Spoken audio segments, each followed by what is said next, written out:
बिस्मिल्लाहिर्रहमानिर्रहीम। अस्सलाम वालेकुम। आज की ताज़ा तरीन ख़बरों के साथ मैं हूँ आपकी होस्ट महरूश खान।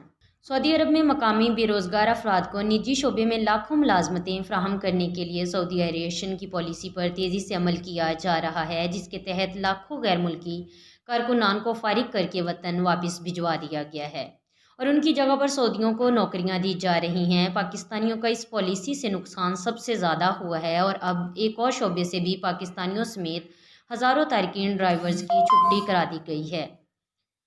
सऊदी वज़ीर ट्रांसपोर्ट ने ऐलान किया कि आइंदा एप्लीकेशन, टैक्सियों, कंपनी और निजी टैक्सियों के काम सिर्फ सऊदियों के लिए मखसूस होंगे। इनमें किसी भी गैर मुल्की को काम करने की इजाज़त नहीं होगी। सऊदी अरब ने सोने के महफूज ज़खायर में अरब दुनिया में पहली और आलमी सतह पर 18वीं पोजीशन हासिल की है। सऊदी अरब में 323 टन महफूज सोने के ज़खायर के साथ खलीजी ममालिक में सोने के महफूज ज़खायर रखने वाला पहला मुल्क है। सऊदी अरब 2017 से सोने के महफूज ज़खायर के हवाले से मुस्तकिम पोजीशन हासिल किए हुए है। सऊदी अरब ने गुज़िश्ता 5 वर्षों के दौरान सोने की पैदावार 143% बढ़ाई है। ये थी आज की ताज़ा तरीन ख़बरें। मज़ीद ऐसी ख़बरें सुनने और देखने के लिए हमारे चैनल को सब्सक्राइब करें, बेल आइकन को क्लिक करें ताकि हमारी जो भी वीडियो हो सबसे पहले आप तक पहुँचे। खुदा हाफ़िज़।